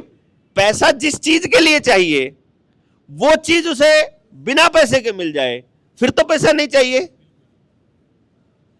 यहां जाना है हमको कि तुमको जो चाहिए वो समाज को तोड़े बिना अगर तुमको मिल जाए, वो समाज का सत्यानाश किए बिना, अगली पीढ़ी को खराब किए बिना, जमीन को खराब किए बिना, हवा को खराब किए बिना, अपने माहौल को खराब किए बिना यदि वो चीज मिल जाए, फिर तो बंद कर दोगे ना ये बर्बादी भाई। अगर हम उस आदमी से ये पूछेंगे, यहां तक पहले यहां सहमति होनी चाहिए कि हां फिर बंद की जा सकती है। मैं नहीं कहता वो बंद कर देगा, उसके मन में एक बात तो जाए ना भाई, आपको रोटी चाहिए, देखो आपको खाना चाहिए। फॉर एग्जाम्पल मैं थोड़ा और घुमा के ले जाता हूं बात को, क्योंकि ये हमारे थॉट प्रोसेस को दूसरे एंगल से ले जाएगी। वो उधर कर दिया फोन उनको, बता दिया हम यहां। ये वाला जो भी हमको चाहिए ये आपको मिल जाएगा, अस्यूम कर लेते हैं पहले।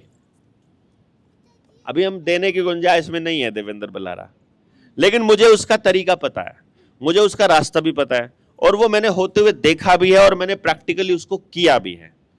तो एक सेकंड के लिए हम बोलते हैं, हमको दुनिया को दिखाने के लिए बड़ी कार चाहिए। फॉर एग्जाम्पल, ये मैं एग्जाम्पल के तौर पे बोल रहा हूं कि दुनिया को दिखाने के लिए। तो अब सवाल ये है, कितनी बड़ी कार से आप ये दिखा सकते हो कि आप बहुत अमीर हैं? बताओ अब, इज देयर एनी लिमिट? कौन से वाली कार से दिखाई देगा? हम लोग जो अपनी कार दिखा रहे हैं वो अपनी गुंजाइश से बड़ी दिखा के राजी हो जाते हैं, क्योंकि उनको मालूम है कि मेरी गुंजाइश, जैसे मैं जब गाड़ी लेने गया ना, पहली गाड़ी अपनी उसमें शोरूम में, तो मेरे पास पैसे नहीं थे, तो मैं ऑल्टो कार लेने गया था, ठीक है, थे नहीं तो थोड़ा बहुत लोन करा लेंगे डाउन पेमेंट दे करके, तो चला गया जब मैं ऑल्टो कार लेने, तो वहां 2 लोग मुझे ऑल्टो खरीदते हुए मिल गए। अब मेरे दिमाग में, ये मैं रियलिटी बता रहा हूं, कहीं ये सोच रहे हो कि मैं ये कोई कहानी है, ये मेरी रियलिटी है। 2006 में मैं गाड़ी लेके आया, जब पहली बार ये खरीद के शोरूम से, नहीं पहले सेकंड हैंड लेते थे। तो अब मेरे दिमाग में ये आया कि यार इनसे तो बड़ी ले लेता हूं, तो मैं वैगनार लेके आया। मतलब मेरी गुंजाइश ऑल्टो की भी नहीं थी और मैं उससे बड़ी ले आया फिर भी। और मेरी माँ मेरे को बोलती है, खड़ी करने की तेरे घर में जगह नहीं है, तू गाड़ी ले आया उठा के, तेल कहां से डलवाएगा इसमें, अब तेल के पैसे कहां से लाएगा? तो मैं कहा हो जाएगा कोई बात नहीं, वो बातें अलग है। लेकिन बात ये थी कि हमारे तो हिस्से में जब हमारा परिवार अलग हुआ तो डंगरों वाला आया था, तो उसमें गाड़ी घुसने की जगह ही नहीं थी, सिर्फ भैंस घुसने की जगह थी उस एरिया में। तो बात यह आई निकल के, जो इसका कंक्लूजन, कि जब मैंने देखा कि मेरे पास बड़ी गाड़ी है वैगनार, तो मुझे उसी टाइम पे एस्टीम नजर आ गई मारुति की। तो यार मेरी तो छोटी हो गई। मैं सोच रहा हूं अगर मैं ये एस्टीम ले लेता हूं तो फिर उस टाइम पे टाटा सुमो भी होती थी, वो आ जाती, फिर वो छोटी हो जाती, टाटा सुमो बड़ी हो जाती। आज के टाइम पे आप जो भी गाड़ी देखोगे तो जैसे आप देखोगे कि मेरी वाली बड़ी है तो बराबर में से उससे बड़ी निकल जाती है, तो फिर यार ये इससे भी बड़ी है, वो उससे बड़ी है, वो उससे बड़ी है। और मार्केट का तो रुझान है, अगर मार्केट में सबसे बड़ी गाड़ी हम ये मान लेते हैं 100 करोड़ की है, तो कंपनी कोई ऐसी गाड़ी निकाल देगी जो कहेगी ये दूसरी नहीं बनाएंगे लेकिन ये 500 करोड़ की है, तो वो भी लेने वाले लोग आ जाएंगे। इसका मतलब है अगर हम किसी को दिखाने के लिए गाड़ी ले रहे हैं और उसमें हमारी रेपुटेशन बढ़ने का हमारे दिमाग में विचार है, तो मैं ये मान सकता हूं कि उस व्यक्ति को ये बताना पड़ेगा और उसको ये सबको समझ में आएगा कि भैया कोई ऐसी गाड़ी नहीं हो सकती जहां आपका मन टिक जाएगा, आपको हर बार एक नई गाड़ी की जरूरत पड़ेगी। तो ऐसा रास्ता निकाल लें कि आप गाड़ी खरीद कर कैसे लेकर आए कि मैंने गाड़ी के लिए मेहनत की। मेहनत क्या की कि मैंने ये काम किया। तो यदि आप लोग इस बात के लिए सहमत होते हो कि तुम्हें काम ही करना पड़ेगा, अभी भी, पहले भी आपने काम करके गाड़ी खरीदनी है, अभी भी काम ही करना पड़ेगा, लेकिन अब की बार यदि आप ऐसा काम करने का प्रॉमिस करते हो जिसमें हमारे पर्यावरण का नुकसान ना होता हो, जिसमें मेरा समाज ना टूटता हो, जिसमें तेरा परिवार ना टूटता हो और तेरी सेहत खराब ना होती हो, तो मैं तुझे मुंह मांगी गाड़ी देने को तैयार हूं। इस लाइन पे अगर हम आ जाएं, कौन मना करेगा बताओ? वो मिलेगी कि नहीं वो अलग अभी पहले पॉइंट है। पहले हम ये कह रहे हैं कि तुझे काम भी गलत कोई नहीं करना है, तुझे उसके बदले में मेहनत ही करनी है, जो कि तू आज भी कर ही रहा है। काम ही कर रहा है ना, सुबह से उठ के कुछ ना कहीं ड्यूटी जाके जा रहा है, तो तुझे कुछ ना कुछ करना है। वो क्या करना है वो मैं बताऊंगा, लेकिन उसके बदले में ये गारंटी है कि तुझे मुंह मांगी गाड़ी चाहिए मिलेगी। बोल, रेडी है? बोलो कौन मना करेगा? नहीं करेगा ना भाई, उसको हम पहले कह देंगे कि यहां पे इसकी गारंटी मेरी है, लेकिन पहले एक शर्त बस इसमें है कि तुमको एक बार पूरी चर्चा में आखिर तक हिस्सा लेना पड़ेगा। यह नहीं कि कह दिया तुमको गाड़ी दे दूंगा और दे दूंगा, पहले चर्चा में हिस्सा ले।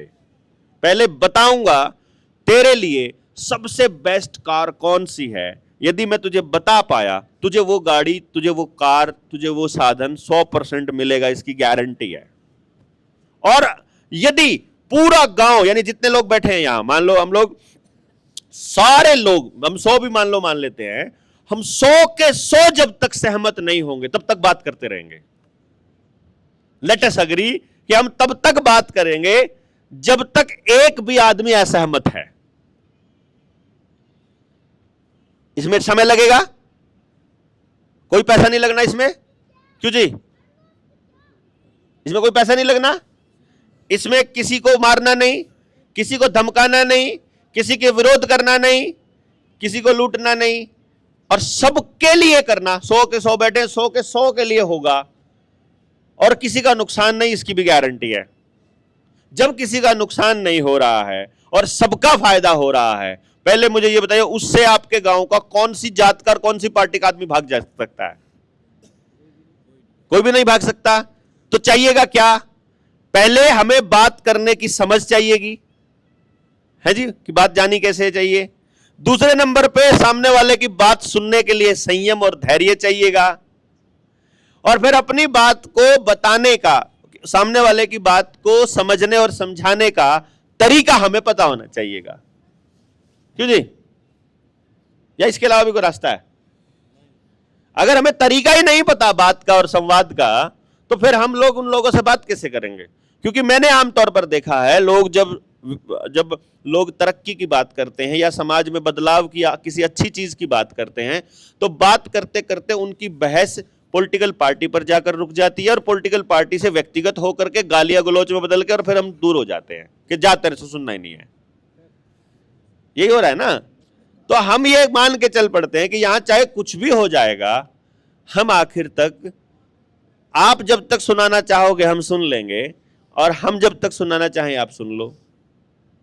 मुझे मालूम है आपके पास, ये जैसे अभी करण आ रहा था कि जी आ जाओ, मैंने कहा बोल लेंगे यार, बोलने वाले बहुत है, कहते कोई बोल ही नहीं रहा है। तो मुझे मालूम है कि अगर मैं आपको बोलने के लिए दे दूं कि स्टेज पकड़ो और बताओ क्या क्या तुमने प्लान बनाया है समाज की तरक्की के लिए, घंटे में खाली हो जाओगे। 1 घंटे बाद बोलोगे अब क्या बोलूं कोई तो 15 मिनट में भी हो जाएगा कि यही लाइनें थी बस अगर नाश हो रहा है, चीजें ठीक करनी पड़ेगी, हम सबको मिलकर करना पड़ेगा, ये हमारी एकता में ही संभव है, हमें पार्टियों से ऊपर उठना होगा, हमें ये करना पड़ेगा, ये कह के और उसके बाद खत्म। क्यों जी? सबके पास वही लाइनें हैं जो हर स्टेज से बोली जाती हैं, इसीलिए हमारा फोकस स्टेज नहीं है। हम तो स्टेज लगाकर आपको देंगे कि आओ बैठते हैं और बात करते हैं। पहले एक बार बात, एक तरीका हम पूरे समाज को दे दें कि ये भी एक तरीका है। Let us try this. सारी चीजें ट्राई कर ली ना, आपने सब ट्राई कर लिया, तो एक बार इसको भी ट्राई कर लेते हैं।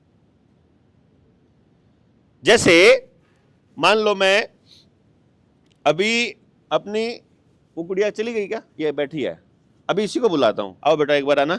ये मेरे लिए बड़ी जरूरी गुड़िया है। ये इसलिए है क्योंकि ये 12वीं में पढ़ रही है और इसको शिमला में पढ़ती है, और इसको ये मालूम होना चाहिए कि ये क्या सोच रही है, और आपको भी पता होना चाहिए, और मैं आपको फिर इसको बताऊंगा कि ये जो सोच रही है वो कितना सही है। उससे ना ये असहमत हो सकती, ना मैं असहमत हो सकता। वहां पहुंचना पड़ेगा ना। अगली पीढ़ी को समझाना आज के टाइम पे सबसे बड़ी समस्या है। मैं आप वाली को तो समझा लूंगा क्योंकि आपको तो सच्चाई पहले आपने देखी है, इन्होंने तो देखी नहीं ना सच्चाई। तो बच्चे, मैं आपसे जो सवाल पूछ रहा हूं उसका आपने सिर्फ 5-4 लाइनों में जवाब दे देना है सबको। पहला ये, आप शिमला पढ़ने क्यों गए? दूसरा ये, वहां से पढ़ाई के बाद आपको क्या करना है? और तीसरा ये, वो जो टारगेट आपने बनाया है वो आप कैसे अचीव करोगे, उसके लिए आपके पास क्या मतलब एक तरह से क्या प्लानिंग है basically. And what do you see कि वो जब आप प्लानिंग सक्सेसफुल हो जाए तो आपको कितने % चांस है कि आप उसमें सक्सेसफुल होंगे? 4 क्वेश्चन हैं कि आप यहां से शिमला क्यों गए पढ़ने के लिए, आप यहां क्यों नहीं पढ़े? दूसरा है ना, क्यों जी पापा ने करा दिया, वो बात अलग है, पापा ने भी कुछ सोच के कराया होगा, क्यों जी माटा साहब? तो वो क्या सोच करके कराया था, और अब वहां जो कर रहे हैं उसमें सक्सेस, उसमें क्या करने की इनकी क्या प्लानिंग बनी कि जब उन्होंने शिमला को देखा, उन्होंने देखा मेरे गांव में यहाँ रोडों में कुछ नहीं भाई, तो वहां कुछ होगा, तो वो क्या देखा, और उसमें आपको क्या लगता है कितना सक्सेस की गारंटी, मतलब चांसेस है, नॉट गारंटी, चांसेस। कुछ डिसाइडेड नहीं है आगे का, डिसाइडेड नहीं है। तो चलो आपके दिमाग में, चलो ये डिसाइडेड नहीं है, ठीक है, हमारे बच्चों को नहीं डिसाइड हुआ। अब हम दूसरा पॉइंट पूछता हूं मैं आपसे कि आप क्या प्रेफर करोगे, बिजनेस या जॉब? बिजनेस। या और भी कोई तीसरा ऑप्शन आपके दिमाग में है? अभी नहीं है, ठीक है, आप बैठिए आराम से, ठीक है, अब हो गया मेरा काम, ठीक। अब मैं जो बात कहने वाला हूं उससे आप असहमत होकर के बताइएगा मुझे, चाहे ये खुद गुड़िया हो, चाहे इसके पापा हो, चाहे आप लोग हो, क्योंकि आपके घर में भी बच्चे हैं, है ना? ठीक है, चलिए पहले हम बात करते हैं बिजनेस की, क्योंकि गुड़िया को बिजनेस करना है। क्या आज के टाइम पर हम कोई भी बिजनेस बिना करप्शन के कर सकते हैं? हमारी सोसाइटी में या पूरे ढांचे में एनीबडी बिजनेसमैन बड़ा बैठा था, वो पसर लिया गए? हाँ ठीक है कि नहीं? इसका मतलब हम अपने बच्चों को यदि बिजनेस में डालना चाहते हैं तो हम अपने हाथों से उनको करप्ट बनाना चाहते हैं।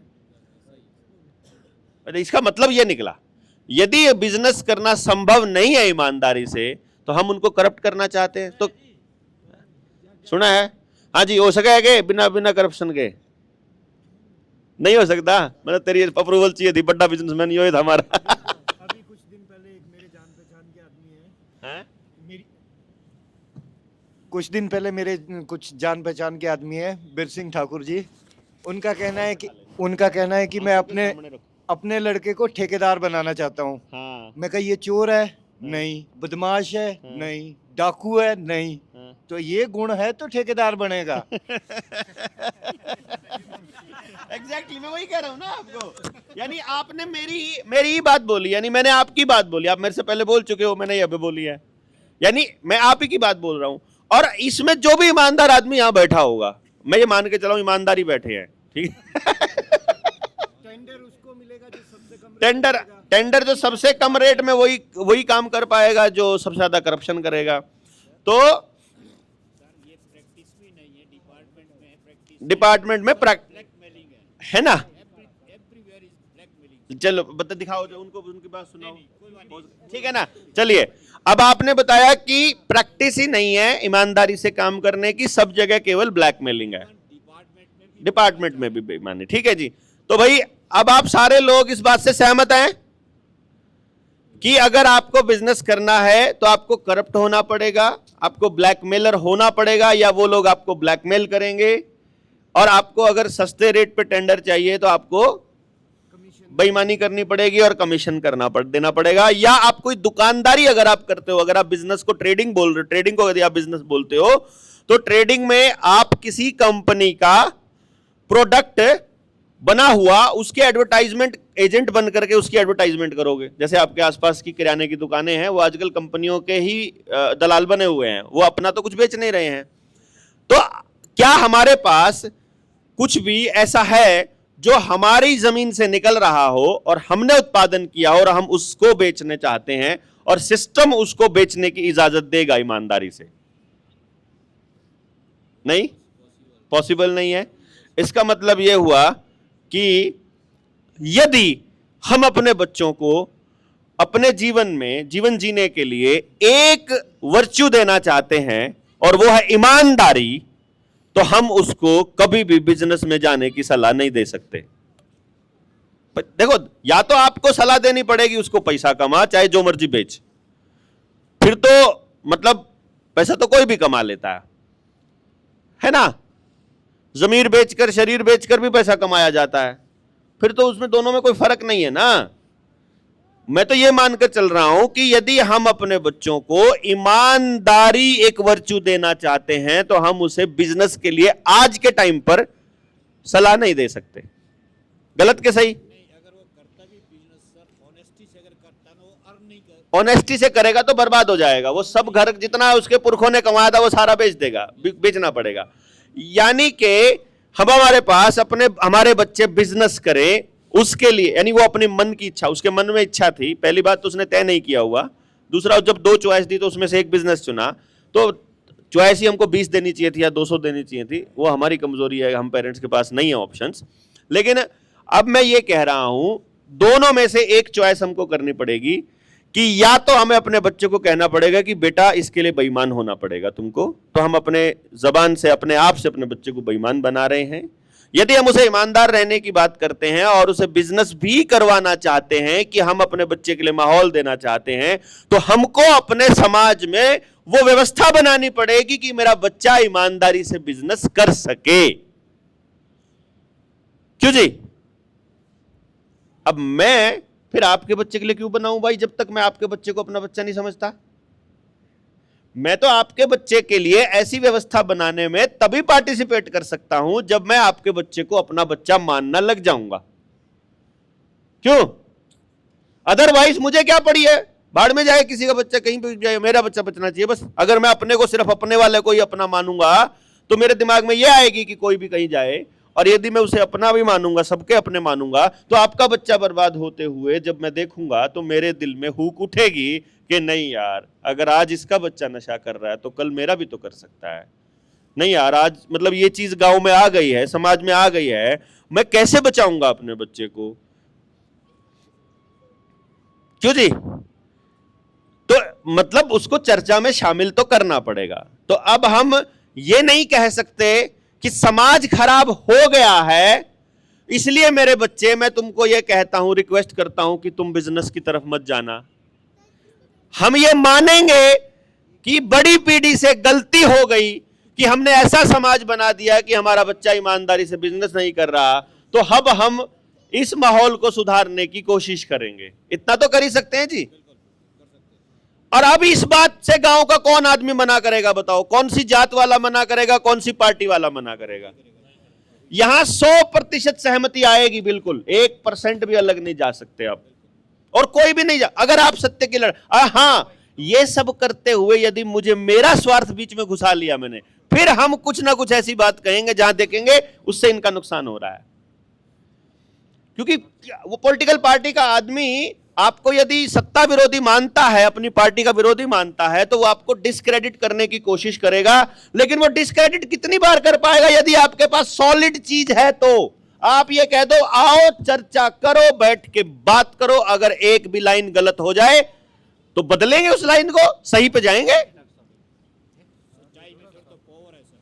सच्चाई में ये पावर है कि जब हम सच पर बात करेंगे तो सामने वाला डिना, सच होता है, झूठ कई रंग के होते हैं, तो ये सारे कई रंग के हैं। एक बारी प्रूफ हो गई तो फॉरएवर के लिए प्रूव हो गई। इसीलिए हमारे पुरखों ने वो प्रूव करके रीति रिवाजों में डाल दी थी कि अब इनको कुछ नहीं करना पड़ेगा, लेकिन इन्होंने मीडिया के माध्यम से हमारा दिमाग खराब कर दिया कि ये फॉरएवर वाली चीज को नकली बना दिया और नकली चीज को असली करके सामने पेश कर दिया। यानी अब हमको क्या करना है? खाली इसके लिए यही बर्बादी का कारण है कि नहीं? इसका मतलब अगर हम सच को सामने ले आए, खुरेद के, खुरच के, नीचे से खोद खोद के, और एक बार हमने अपने बच्चों को वो सच दिखाना है कि बच्चे ये है तुम्हारा सच। कई बारी मेरे बच्चा 10वीं में पढ़ता है तो ये मैं सोच के परेशान हूँ कि इसको झूठ बोलना कैसे सिखाया जाए। हाँ, मैं ये कह रहा हूं, देखो मैंने ऐसे माँ बाप को डायलॉग बोलते देखा है, मतलब माँ बाप को ऐसे डायलॉग बोलते देखा है, जब माँ बाप क्या कह रहा है कि मेरा बच्चा तो बहुत शरीफ है, इसका कैसे गुजारा होगा। ये वाली डायलॉग है आपका, जो वो डायलॉग है, ठीक है ना? मतलब हमारे बच्चे की शराफत, हमारे बच्चे के लिए दिक्कत होगी, हम इस बात को कह करके कुछ भी नहीं करते हैं, हमसे निकम्मा कौन होगा भाई? कि मेरे बच्चे की अच्छाई उसके लिए प्रॉब्लम बन सकती है। ये ऐसा समाज बनाया है, तो पहले तो गलती मेरी है ना कि मैंने ऐसा समाज बनने दिया। मेरी मतलब बाप की, बाप से, और मेरे को अगर ऐसा समाज मिला तो मेरे बाप की, आपको मिल गया तो आपके बापों की। तो ये तो बापों को मानना पड़ेगा मिल करके कि बच्चों के लिए हम अच्छा समाज नहीं बना पाए। पहले उसके लिए ये मानना पड़ेगा गलती हमारी है और इसको ठीक हम करेंगे, क्योंकि करने के लिए नेता नहीं आएगा, अफसर नहीं आएगा। हमारे समाज में ये कहा जाता है कि सीधा पेड़ जल्दी कटता है, जो टेढ़े मेढ़े पेड़ होते हैं उनको काटता है। हाँ नहीं, ये लाइन उन्होंने डाली है। अब मैं बताता हूं आपको, देखो अब मैं आपको, आपका क्या नाम है? आपका क्या? सुरेंद्र जी, मैं आपकी बात को थोड़ा सा मॉडिफाई करता हूं। ये बात उन्होंने डाली है आपके दिमाग में कि सीधा पेड़ जल्दी कटता है, टेढ़ा पेड़ जो है वो देर से कटता है। रियलिटी ये है कि हमारे समाज में पेड़ काटने का कल्चर ही नहीं है, जब तक कि मजबूरी ना हो। किसी भी परिप्रेक्ष्य में ना लकड़ी काम आती है, तो लकड़ी काम आती है का मतलब ये हो गया, वो आती है काम जब आपको लकड़ी बेचनी है। पेड़ को बेचने का अधिकार किस हरामजादे को किसने दे दिया? पेड़ उसके बाप ने पैदा नहीं किया, पेड़ ने जो ऊर्जा ली उसके बाप ने नहीं ली। तो किसी को भी पेड़ काटने का अधिकार नहीं होना चाहिए, किसी को भी नहीं होना चाहिए, कुछ भी करने के लिए नहीं होना चाहिए। उसका क्या लगा उस पेड़ के पैदा होने में? तुम अपने बच्चा तुमने पैदा किया, उसको मारने का हक तुमको है, तुम मार लो, बाकी किसी के लिए नुकसान करने का अधिकार किसी को नहीं है। और अगर मैंने आपके बच्चे को अपना बच्चा मान लिया तो अब आप अपने बच्चे को भी नहीं मार सकते। अगर मैंने मान लिया उसको अपना बच्चा, अब आप उसको भी नहीं छेड़ सकते। इसीलिए तो हत्या नहीं कर सकते ना, आप अपनी हत्या भी नहीं कर सकते क्योंकि आप किसी के बच्चे मान लिए गए हो। आत्महत्या को इसीलिए तो हमने ये अपराध कहा ना, आत्महत्या को पाप इसलिए बोला ना क्योंकि आपकी जान आपकी नहीं है भाई, आप में बहुत लोगों की जान बसती है, तो आप आत्महत्या नहीं कर सकते हैं। नहीं समझे हैं? इसका मतलब क्या है? पॉइंट यह है कि हमको बात करते करते वहां तक जाना है जहां पर कुछ दिख रहा है कि यहां एक रोशनी की किरण आई, अब इससे अगले स्टेप पर बढ़ते हैं। क्यों जी? कि यहां पर एक पॉइंट आया, तो अब मैं ये मानकर चल, अपने आप नहीं मानना, नेताओं की तरह, डिस्कशन की तरह, भाईचारे की तरह हम ये मानकर चलते हैं कि अभी हम बातचीत करते हैं तो क्यों ले रहे ना खा लेंगे कि भाई अभी आपने बोला सुनना ही नहीं चाहते हैं, हम इसी लाइन को पकड़ते हैं। ये लाइन मैंने सिर्फ इसलिए पकड़ी है साथियों, ताकि आप पूरे समाज की कोई भी लाइन पकड़कर और उस बात को एक्सप्लेन करने की यदि आप में समझ है तो आप सच तक पहुंचने की दिशा में बढ़ सकते हो। सच तक पहुंचना सबके बस की बात है नहीं, सच हमको पता भी नहीं क्या है लेकिन सच की दिशा में बढ़ सकते हैं।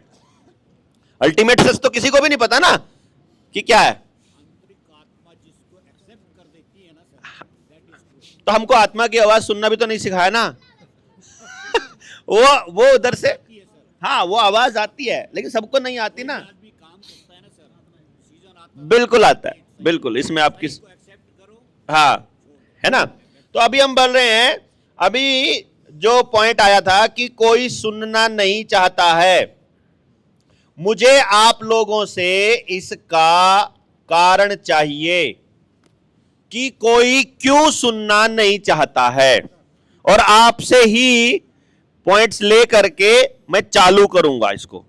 ठीक है, पॉज कर लेंगे अभी, आप सुनना क्या नहीं चाहता है। पॉज करना है अभी, ये पॉज कर